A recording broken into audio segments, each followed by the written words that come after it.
strong, and they're great. These are great people, and thank you very much. This is a very important day to me because we're bringing back an industry that was abandoned, despite the fact that it was just about the best, certainly the best in terms of power, real power. And I'm very honored to be doing this. Other countries went to beautiful, clean coal, and they've stayed there for many years, like China. China's opening 2 plants every week. Germany went green, very green. They went so green they almost went out of business. Germany was finished. They went to wind. The wind wasn't blowing too much. And they went to all sorts of other things. You know, the Green New Scam hit Germany too. And guess what? Now they're back to coal. They're opening up coal plants all over Germany. We're the ones that aren't doing it. I call it beautiful, clean coal. I told my people never use the word coal unless you put beautiful, clean before it. Right, Doc? So we call it beautiful, clean coal. Beautiful, clean coal. So today, thank you. Today we're taking historic action to help American workers, miners, families, and consumers. We're ending Joe Biden's war on beautiful, clean coal once and for all. And it wasn't just Biden, it was Obama, and there were others. But we're doing the exact opposite. And all those plants that have been closed are going to be opened. If they're modern enough, or they'll be ripped down and brand new ones will be built. We're going to put the miners back to work. And I said I was going to do this. And I've said it loud and clear. And it's time to do it, and we need it. And I look at these people behind me. I don't want to have any arm wrestling contests with any of them, but they've had a little more practice with the lifting things, I will say. But they are great people, and I know them indirectly for a long. That includes you guys for a long time, and they're great people, and with great families, and come from areas of the country that we love and we really respect. And I want to thank Secretary Doug Burgum for doing such an incredible job. From the day I met him, I knew I wanted to have him in my cabinet. He took a shot at running, and he was so good and so solid that he made no news, and that was good. But I saw him, and I saw his beautiful wife, Catherine, and I said that they're going to be a team. They are a great team, and they're going to be working for this country someday. And one of the first people I called after I won. So thank you very much. And along with the Energy Secretary, Chris Wright, and I was going to make Doug actually the Energy Secretary. And he said, sir, you have one person who's much better than me at this, Chris Wright. I said, who the hell is Chris Wright? I have no idea who he is.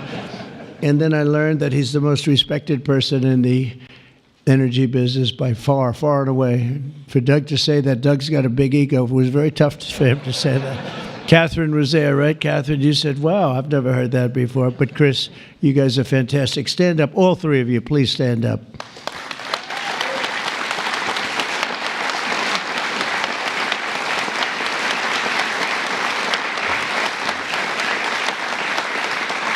Right. Okay. That's a great team. It's no better team than that. And they're going to produce energy the likes of which nobody's seen before. You know, we need to do the AI, all of this new technology that's coming online. We need more than double the energy, the electricity that we currently have. You take all of the electricity in the country right now for houses, for buildings, for everything. We need to more than double it to be number one. We're now way ahead of everybody at AI. China's in second place, but way behind. And they're going to be producing a lot of energy and a lot of electricity for this.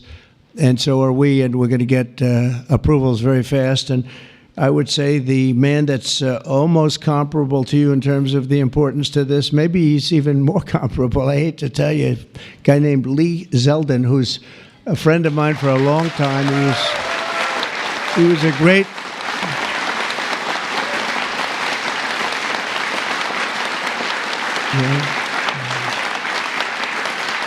Lee was a great lawyer, and he ran for office, and he won immediately. I gave him a very important endorsement. He won for Congress in an area that was unwinnable. He couldn't have, they were all saying, why is he wasting his time? That's Democrat territory. And I liked Lee and knew Lee, and he ended up winning a seat in a massive upset. Nobody knew what happened, actually, and then he was there for a long time. How many years were you there? 8. 8 years, was very popular, and then he almost won the governorship of New York, which is lost by a few points, which was an amazing run, and I said, we got to get you in with us in some form, and we did, and he's head of the environmental agency, EPA, and doing a great job, and I said, if we have a nuclear power plant, Lee, can you get it approved in less than a month? He said, what? He said, I'll do it faster. And by the way, he'll do a fast job, but he's going to do also a great job. It's going to be an important job. We don't even smile about it, but, you know, I've been involved in the approval process for a long time, having been in real estate, and you go years and years and years for absolutely nothing.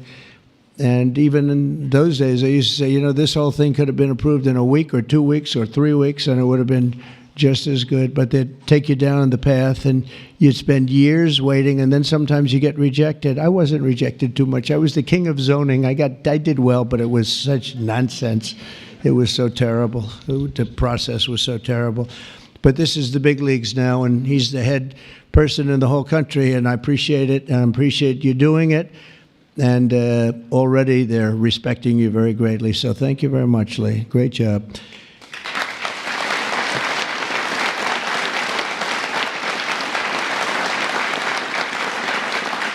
So we have a lot of senators and congressmen and women, and I'm going to just introduce the ones that I see here.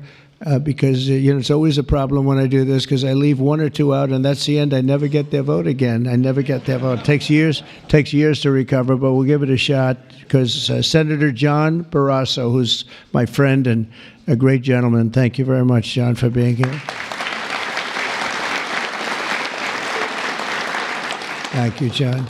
Cynthia Lummis, fantastic woman who believes like I do, and she believes like I do in these people, right? She believes in them maybe even more than I do. That's pretty good from day one. Thank you, Cynthia. You're doing a fantastic job. Kevin Kramer, my friend. Where is Kevin? Because Kevin, I think he was here because he had a problem, and I just will pay my respects. He wanted to be here so badly, but he had a difficult problem that he's working through, and we all love Kevin. John Hoven. John, thank you very much. Thank you very much. Steve Daines. Thank you, Steve. And Steve is a picker of great candidates, like he picked a guy named Tim Sheehy, who's here. Where's Tim? Where is Tim? Thank you, Tim. And Tim Sheehy has turned out to be a wonderful senator, and that was your pick. And we went with it, and you were right. And we have a great one in Tim. So thank you, Tim, and thank you, Steve. Shelley Moore Capito. Shelley, thank you very much. West Virginia. From West Virginia, she has to like. You have no choice. Even if you didn't like it, you have to like all, right? But they were doing a number on you. They were doing a number on you with the coal stuff, and you have not only coal, but you have among the best coal anywhere in the world. So thank you very much. A friend of mine for a long time. I'm the one that got him to change his religion, in a sense. He changed the party. He went from a Democrat. I said, Jim, you're not a Democrat. But he changed to Republican. He's one of the most popular Republicans and one of the most popular political leaders in the country, Jim Justice. I call him Big Jim. Big Jim Justice. Good. You look good, Jim. And he was in the business. And so am I doing the right thing? You would know better than anybody in this room. Am I doing the right thing, Jim? Huh? I think so, right? Thank you very much, Jim. Cindy Hyde Smith. Cindy, thank you, hon. Very good. Good job. People are going to be happy. And all friends of mine. Mike Lee. Mike, thank you very much. We have a lot of people from Congress, congressmen and women, representatives. Morgan Griffith. Morgan, thank you. Thank you very much. Bruce Westerman. Bruce, thank you, Bruce. Bob Latta. Bob Latta. Thank you, Bob. Good job. Troy Balderson. Troy, haven't seen you in a long time since that early race. I endorsed him before anyone knew who he was, and he ended up winning. That was another surprise, right? That was a long time ago. Yep, you're doing a great job. Thank you very much, Troy. Carol Miller. Carol, thank you. Carol, West Virginia. Riley Moore. Riley. Hi, Riley. Thanks. Mike Boast. Mike, thank you very much. Troy Downing. Troy, thank you. Oh, he has something. What is that, coal? Is there coal in that bag? Huh? Even better, it's clean coal. I like it. I'll take it right now. Thank you very much. Hal Rogers. Hal, thank you. Thank you, Hal. Andy Barr. Thank you, Andy. Good luck with everything. I hear good things. Troy Downing. Troy, thank you. Thank you. Thank you. Thank you very much, Troy. Hal Rogers. Oops. Harriet Hageman. Harriet. Hi. How are you, Harriet? We just left Harriet. This is one of the finest attorneys you will ever see. I have seen her in action, and she is brutal. I never want her against me, that I can tell you. Dan Muser. Dan. Thank you, Dan. Thanks, Dan. Good job you're doing. Wesley Hunt, my friend, too. Wesley, great. I love your commercial. Pete Stauber. Pete, thank you, Pete. Great hockey player he was, right? Great hockey player. And a great gentleman just broke the record of Wayne Gretzky. The great one is Wayne Gretzky, but we have another great one, too, huh? Just broke the record. It was great. Governor Greg Gianforte. Greg, nice seeing you. Good, Greg. Thank you very much, Greg. Bill Lee. Bill, thank you very much. Patrick Morrissey, West Virginia, just got elected. Mark Gordon. Mark, thank you. Thank you very much. And we have a lot of others, and I'm in trouble because I don't know. I got 5 or 6 others that I see quickly, but I'm just not going to do it. Don't hold it against me, because we have to get back to the most important people in the room, these people. You know that, right?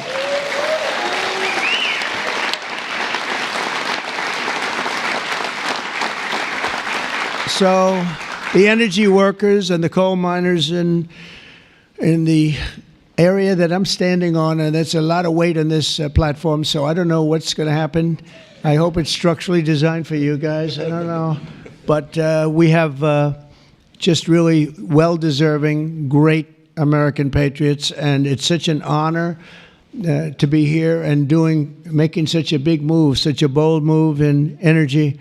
Because, you know, for years, people would just bemoan this industry and decimate the industry for absolutely no reason, because with modern technology and all of the other things that we do, it's one of the great forms of energy. That's why other countries, leading countries, are using it, some exclusively. For 4 long years, Joe Biden and Congressional Democrats tried to abolish the American coal industry. They did everything in their power while he was awake, which wasn't much, shutting down dozens of coal plants, banning coal leases on federal lands, and putting thousands and thousands of coal miners out of work, destroying their lives, actually, destroying their lives. I'll never forget when I went to West Virginia, which I won by 48 points, I think, right? Big Jim, I won by 48 points. But in the first campaign where Hillary Clinton was about 4 states too early, and she was talking about how bad coal was and how they were going to teach coal miners how to make widgets and gadgets and technology, which they didn't want to do. They want to mine. One thing I learned about the coal miners, that's what they want to do. You could give them a penthouse on Fifth Avenue and a different kind of a job, and they'd be unhappy. They want to mine coal. That's what they love to do. And she was going to put them in a high-tech industry where you make little cell phones and things. I don't know. Do you think he'd be good at that? I don't know. I wouldn't You don't want to be. And she was brutal about 3 weeks before, but then she had a problem. She went to West Virginia looking for votes, and that was a bad situation. You remember that? And there was a coal miner around the table with his family, and he was in tears because of what they had done to him and his family. And I hope he's still around, but that man made quite an impression on the world and the public. And we ended up winning in a great election, but we ended up winning by a lot. The Democrats' Green New scam killed jobs and sent prices soaring here in America. But meanwhile, China opened 2 coal plants every single week, and other countries likewise went very strongly back into coal. Some of them never got off. Those are the ones that didn't have the problems. The Biden energy policy was to put America last. We want to be last. We got to be last. Not a good policy. Under my administration, we're putting America first. It's very simple. America's always going to be first. On my first day in office, I terminated the Green New scam. I declared the national energy emergency and withdrew from the unfair, one-sided, and extremely costly to the United States only Paris Climate Accord.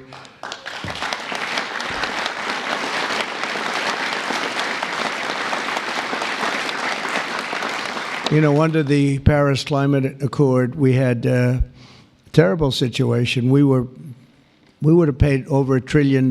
Think of it, over $1 trillion. And Russia was paying almost nothing. Russia had a 1992 standard. China was paying nothing. China didn't kick in until 2035. This was 5 years ago. So they didn't kick in for many years. India had no standard whatsoever. But we had the highest standard you could imagine, and we had to start paying from day one, and we had to pay lots of money. We paid for everything. So I was not a big fan of the Paris Accord, and I let it be known, and I got out of it early. Then they went back into it, and now we get back out of it. And hopefully we can be there for a long time, okay? A long time, because it was a scam to take money away from the United States and actually hurt us very badly with coal and with other things. Now, under the executive order that I will sign in a few moments, we're slashing unnecessary regulations that targeted the beautiful clean coal. We will rapidly expedite leases for coal mining on federal lands, and these 2 gentlemen are going to do a real job of it. You've already started. And we'll streamline permitting. We will end the government bias against coal, and we're going to unlock the sweeping authorities of Defense Production Act, the Defense Production Act, to turbocharge coal mining in America. They made it impossible. You actually, I know a friend of mine has a plant. He said, you know, it's a shame. I'm ripping it down and I'm replacing it with another form of energy. I won't tell you because it's also very good, but it's not as powerful as this. He said, you know, the plant I'm building, the new plant, is literally half as good. It's no less, you know, it's not probably even as good environmentally, but he said it produced half the power for more money, much more money. It'll never compete with that beautiful plant I have down the road, which was really a modernized coal plant. Well, he'll be happy to know that he can open that plant up very quickly, and it's going to produce a lot. But he was complaining. He said, this is so much better. He wasn't doing that as politicking me. He was doing that because that's what he felt. And he knew every form of energy. We talked about that. He knew every form of energy. But our government is going to do something that's very different. And I don't think even you two know about this. This was my idea from about 15 minutes before I got up here. We're going to guarantee that we have a strong business for many years to come, that your coal companies and your miners don't get all excited about their jobs, and then should a radical left liberal become president, they end the business right away, and somebody's built a plant and spent hundreds of millions of dollars in building a plant, and the plant is going to be closed because a Democrat got in or a liberal got in. They're opposed to coal, and Republicans are very much for it, clean coal. And we're going to give a guarantee that the business will not be terminated by the ups and downs of the world of politics. So should somebody come in to this very important office and say, oh, well, you spent hundreds of millions of dollars and you guys have given up your life because you want to be in coal, and then all of a sudden you don't have a life anymore because it's what you know the best? That's not going to happen. We're going to give a guarantee that it's not going to happen, so that if somebody comes in, they cannot change it at a whim. They cannot just going to go. They're going to have to go through hell to close you up. All right, so that's pretty good. We're going to give that in the form of a guarantee that we're writing on right now structurally and from a legal standpoint. So your investments are going to also be protected.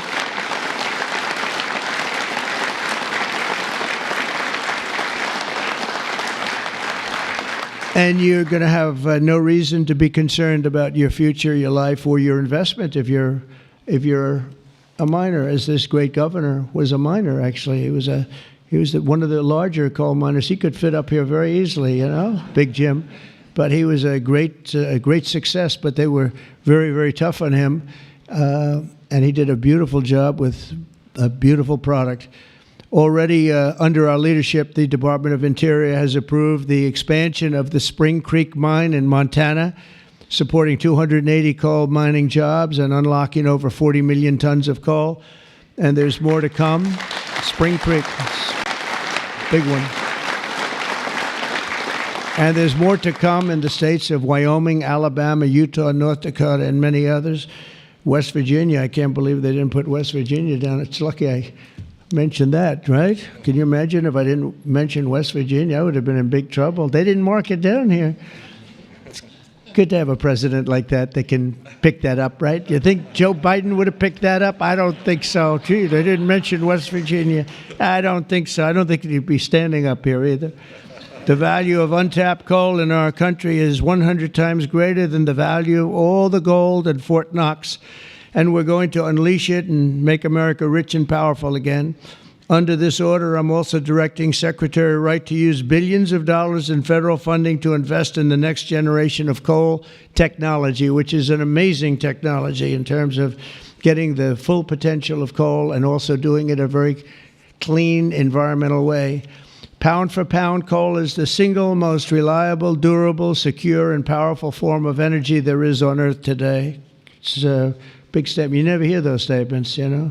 You've never heard that before from a politician, have you? Well, maybe from that politician, but not from not too many. But that's the way it is. I say it again.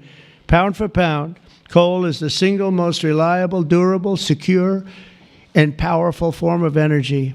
It's cheap, incredibly efficient, high density, and it's almost indestructible.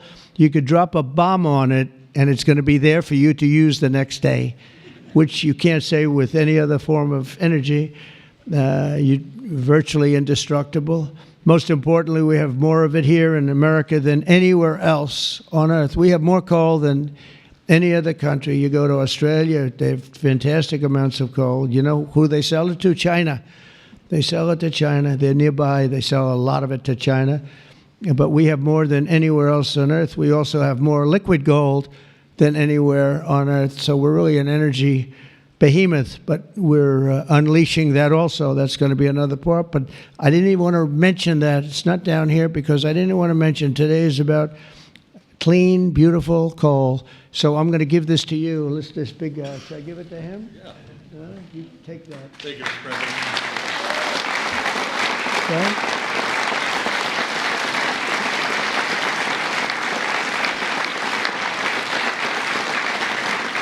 For example, we believe it's possible to extract enormous amounts of critical minerals and rare earths, which you know we need for technology and high technology in the process of coal mining, making in America the mineral superpower of the world, actually.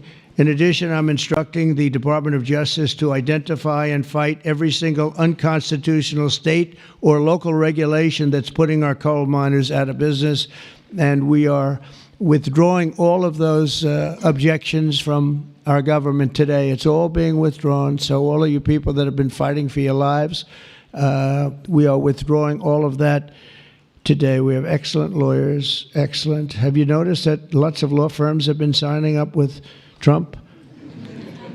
$100 million, another $100 million for damages that they've done. but they give you $100 million, and then they announce that. But we have done nothing wrong, and I agree, they've done nothing wrong. But what the hell? They give me a lot of money considering they've done nothing wrong. And we'll use some of those people, some of those great firms. They are great firms, too. They just had a bad moment. But we're going to use some of those firms to work with you on your leasing and your other things, and they'll do a great job. I think they're going to do a fantastic job. And for those of you that want to know the tariffs, you've been hearing about tariffs, we're taking in almost $2 billion a day in tariffs. $2 billion a day. And we're doing very well.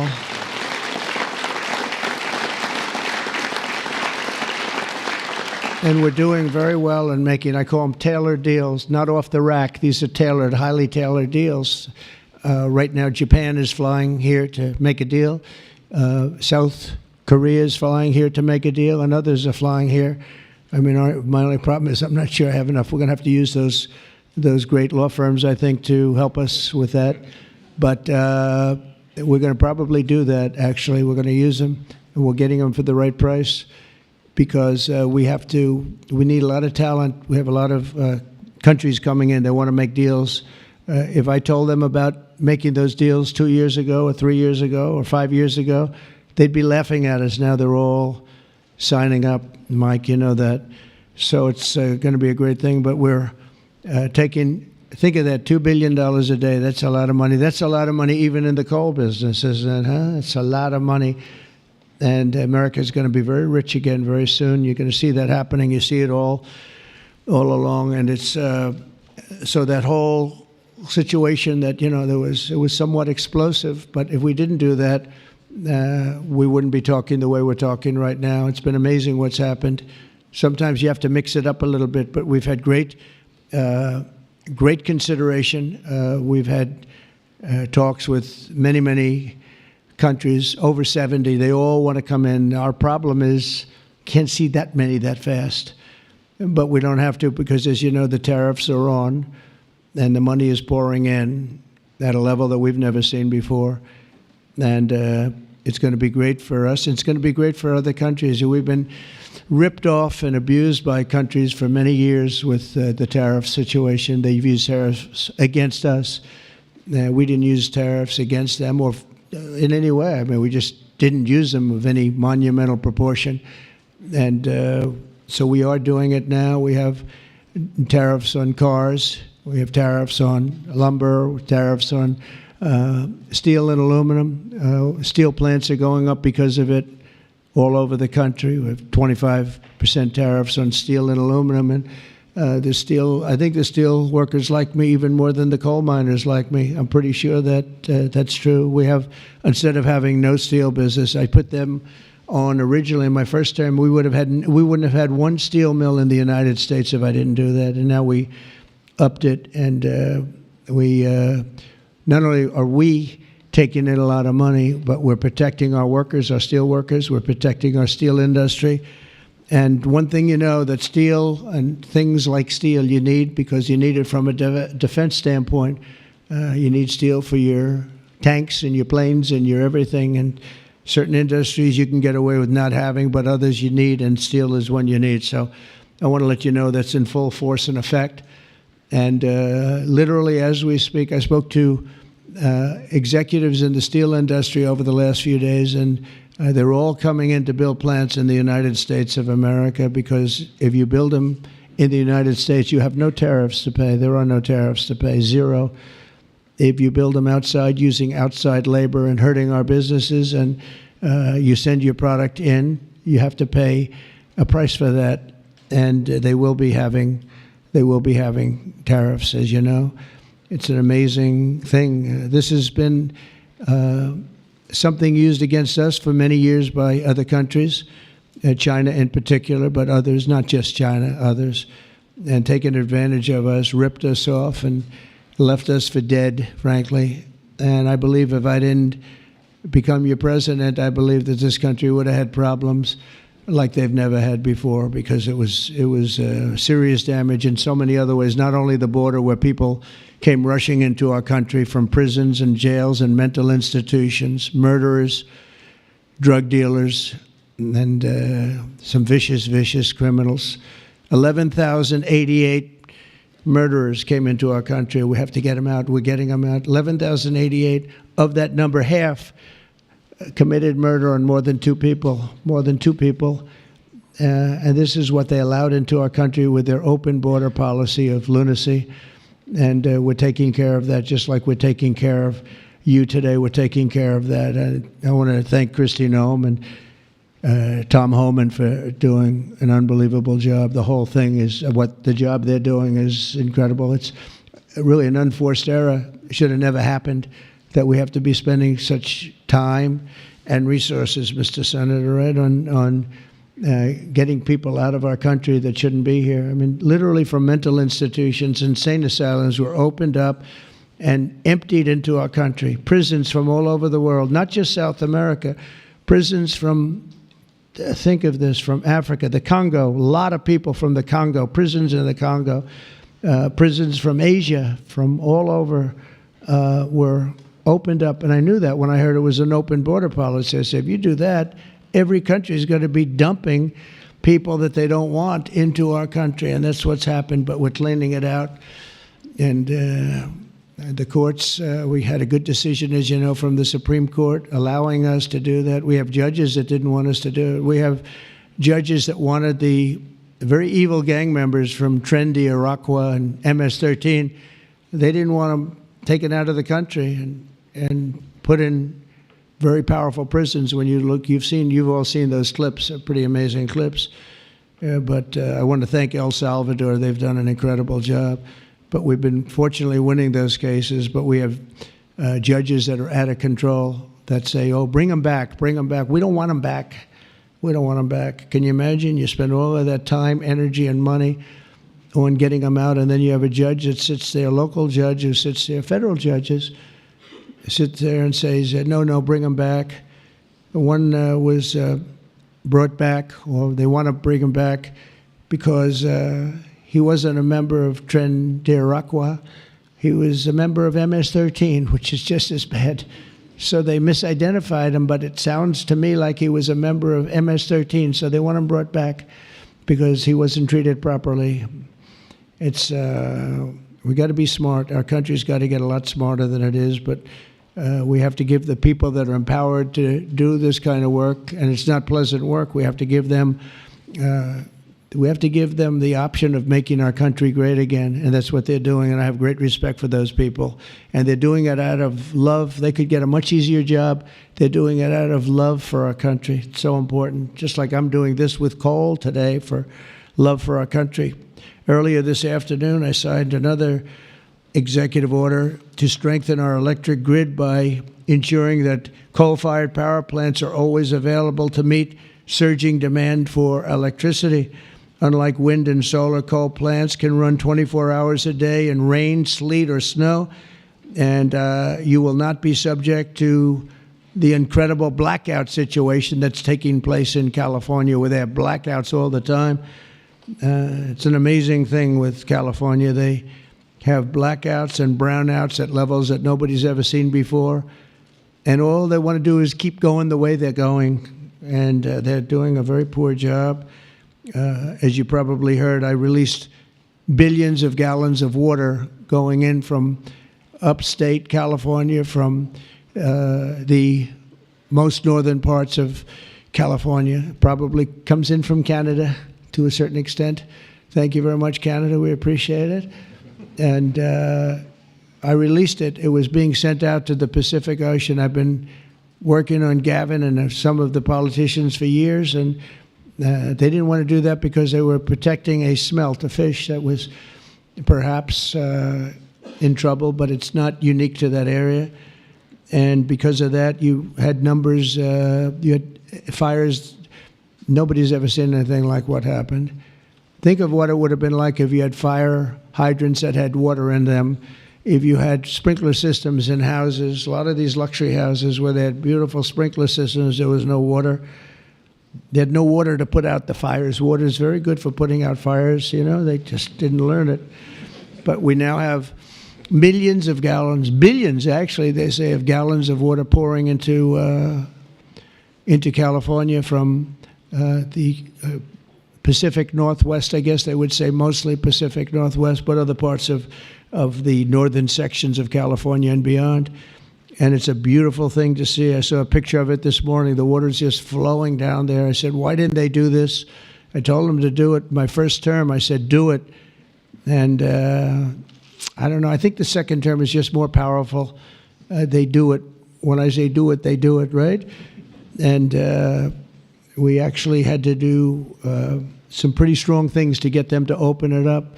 They had, think of this, they had all that water pouring out right into the Pacific. They had a big valve, like a giant valve as big as this room, and they turned the valve. Takes 1 day to turn it, and they face it toward the Pacific Ocean, and the water, all that was coming down, all millions and millions of gallons coming down, they put it into the Pacific Ocean, which for the Pacific Ocean is like a drop of water. But for California, it would have been unbelievable. So we did it. I'm very proud of the fact that we did it. We did that against a lot of heat and a lot of environmental nonsense. From now on, we'll ensure that our nation's critically needed coal plants, as an example, remain online and fully operational. They're always going to be operational. And again, we're going to have guarantees that government cannot close them down, close you down, and destroy your lives.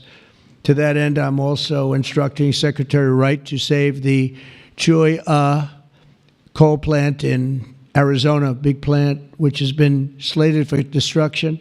We're going to keep those coal miners on the job. Going to tell them to just remain calm, because we're going to have that plant opening and burning the clean coal, beautiful clean coal, in a very short period of time. You know all about that, right?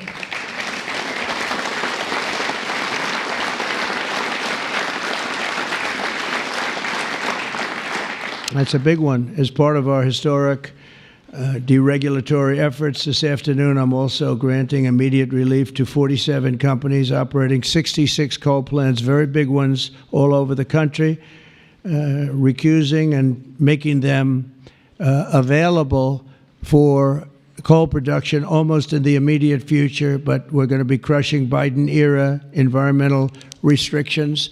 These are restrictions that made it impossible to do anything having to do, frankly, with energy, even beyond coal. It's really beyond even coal. We have clean air, we have clean water, and now we have clean coal. And at the same time, we're going to do other things and with other forms of technology and also energy, like our country has never really seen before and never been known to do before, because of all sorts of restrictions having to do with the Green New Scam, which, by the way, was devised by somebody that never even studied. You know that? They never even studied anything to do with the environment. It was a young congresswoman. She came up with the idea. And based on that, I guess we only have, well, actually, we should have all been gone, because they gave us only a few years left on Earth, right? Right, Greg? We were going to be gone. We're all going to be gone. The environment, no. What they have to worry about is the nuclear heat. They don't have to worry about environmental heat. They have to worry about nuclear heat. And if we're smart, we're working on that right now with others having to do with Iran and some other countries. But that's the heat you're going to have to worry about. You don't have to worry about the air is getting warmer. The ocean will rise 1/4 of an inch within the next 500 to 600 years, giving you a little bit more waterfront property. They say this is going to, these guys can handle that. The nuclear we have a bigger problem with, right? So we're going to make sure that that's safe. We're going to make sure that that's safe.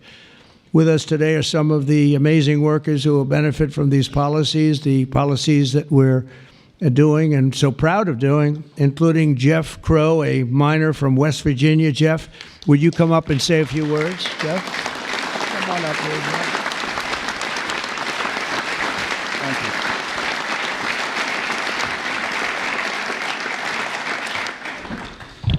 Thank you. Good afternoon, Mr. President. I want to first thank you for having me and my fellow miners here. It is an honor and a privilege to be a part of today's events. I believe this past November that America clearly spoke about what we wanted for our country. It is reassuring for Americans to have a president in office who will truly put the United States of America above all else.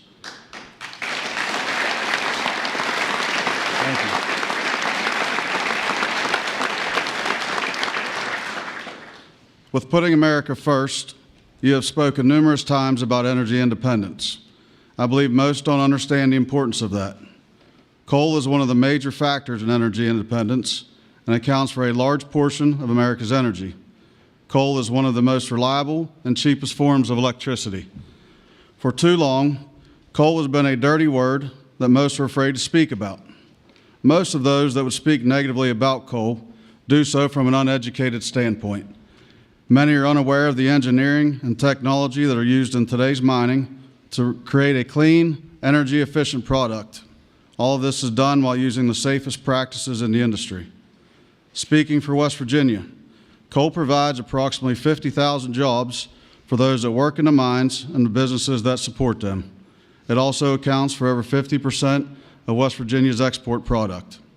To name a few, we employ engineers, teachers, physical therapists, accountants, truck drivers, high school and college graduates. All of these occupations and graduates have turned to the coal industry to provide a better way of life for them and their families. Everyone in our industry works long hours and days to provide a reliable energy product, and too many times it goes unnoticed. I've personally worked in the industry for 23 years. I choose to do this daily to provide my wife and children with the life that they deserve. Prior administrations have done all they could to eliminate the coal industry.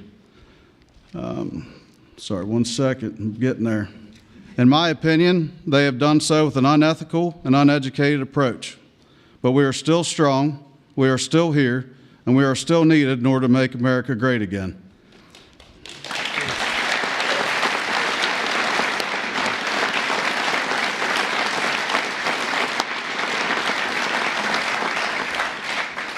Having a president and an administration that understands the need and importance of coal is more than appreciated.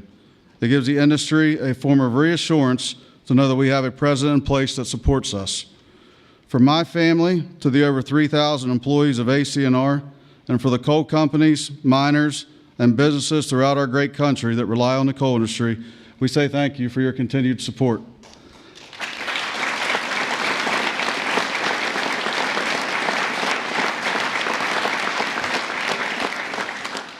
I personally thank you for what you do for our country and for our industry.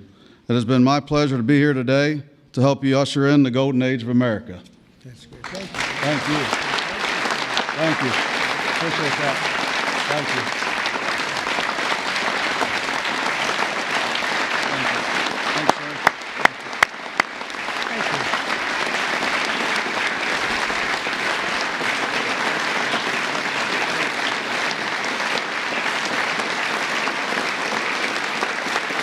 You did a good job.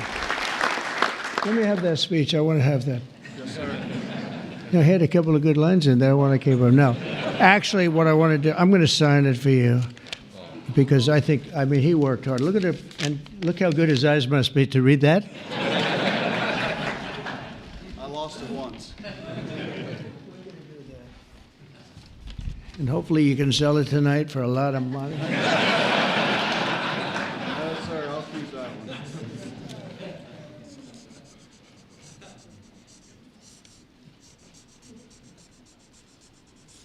That's great. Thank you very much.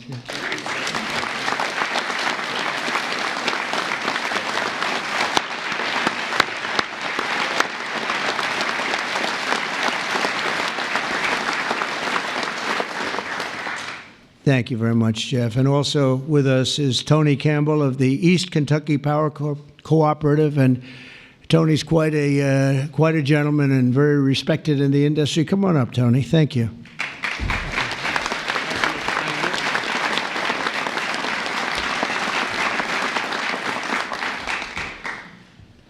Mr. President, on behalf of East Kentucky Power Cooperative, the National Rural Electric Cooperative Association, and electric cooperatives across this America, thank you for your leadership to restore American energy dominance. Electric co-ops keep the lights on for 42 million Americans across 56% of the land mass.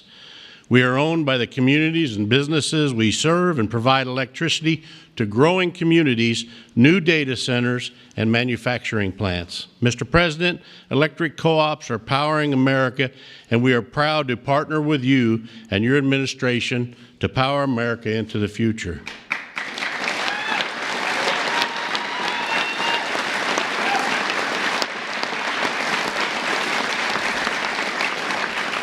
Our electric cooperatives in Kentucky understands the importance of reliable, affordable, and American-made energy, especially coal and natural gas.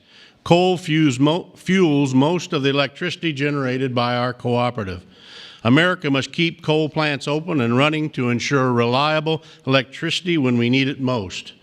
To meet growing demand over the next decade and ensure fuel security, America will need more always available electric generation power, such as coal. And we want to recognize the hardworking American men, women that support our mission. To all America's line workers, our coal miners, thank you for your dedicated service to our country.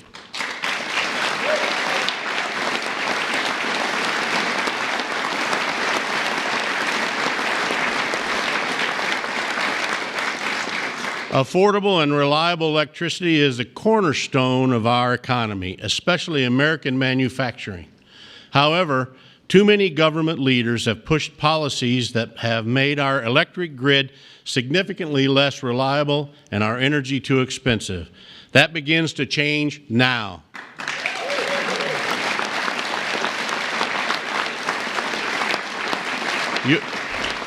Your actions today will prevent the premature closing of essential power plants and help us meet tomorrow's energy needs. And they will help us continue to deliver reliable, safe, and affordable electricity. Mr. President, thank you in particular for providing immediate, much-needed relief from the Biden EPA regulations that would force the shutdown of critical coal units.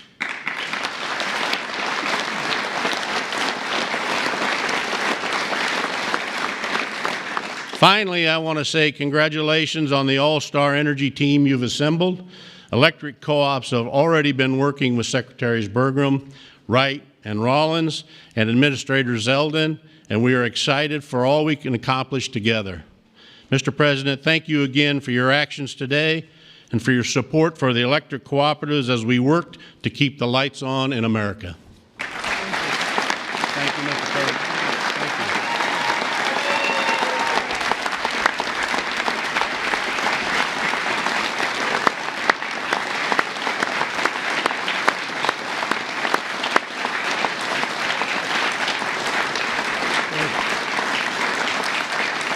Thank you, Tony. Thank you very much, Tony. Appreciate it. Every day under the Trump administration, we will continue to lower costs for American families, create jobs for American workers, and very importantly, unlock unlimited amounts of affordable American energy, including, as I said, and I'll say for the last time, beautiful, clean coal. Our country is blessed.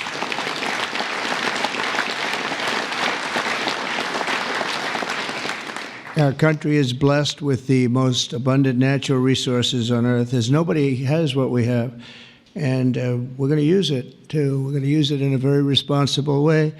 Together, we're going to tap that magnificent potential to give our people the glorious future that they deserve, better than they've ever had in the past. I mean, they had a good future. A little, if you look 20 years ago, they thought they had a good future, and it was ripped away from them, torn away from them with nonsense. And we're not going to let that happen. This is going to be a glorious future for them. And I want to thank everybody for being here. And I want to thank you and you and you and that whole group and our senators, by the way, and our great congressmen and women for being here in such a large number, because you've been helping us make these decisions. These are big decisions, and this is a really big one. And this is one that's going to be, I think we're going to look back and with great pride at what we've done today, not just in putting people to work, but at really reawakening our country. And thank you very much, and thank you all for being here. Thank you very much. Thank you very much.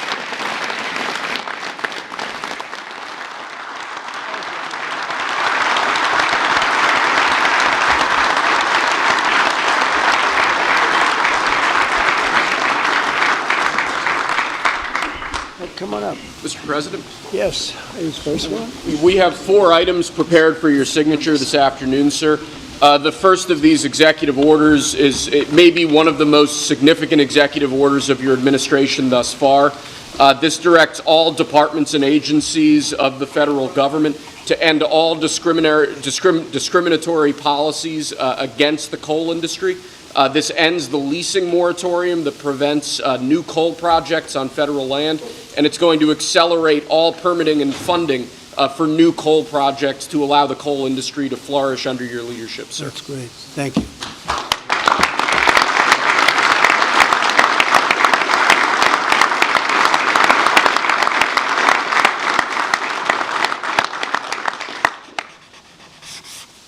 Okay.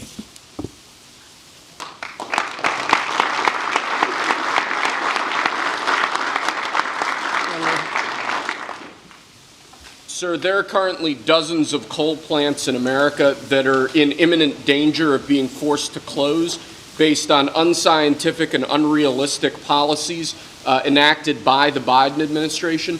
What we're going to do is essentially impose a moratorium on those policies taking effect to protect coal plants that are currently operating, to ensure that they're able to continue producing power and continue providing jobs to Americans in the coal industry. Great. Thank you very much.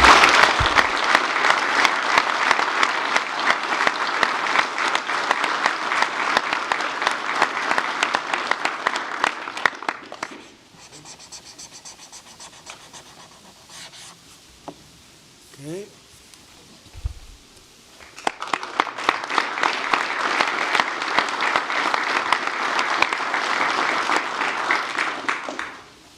Sir, you've made grid reliability and security a key focus of this administration.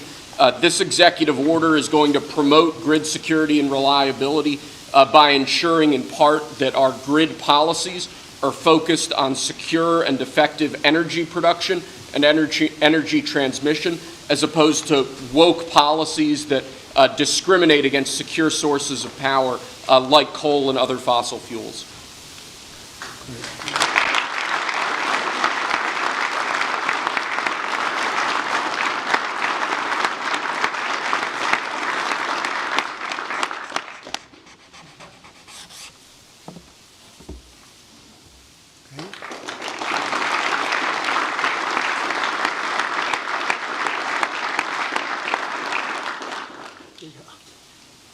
Lastly, sir, one of the biggest problems we have in this space is Democrat states, radical leftist states, enacting policies and enacting an agenda that discriminates against coal, against secure sources of energy. Many of these policies are unconstitutional and illegal, and with this executive order, you're going to be instructing your Department of Justice to vigorously pursue and investigate these state policies that we believe are illegal or unconstitutional. Good. Thank you.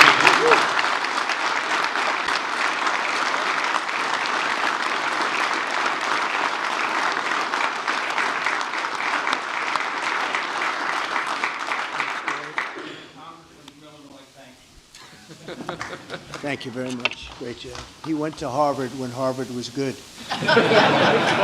was a while ago.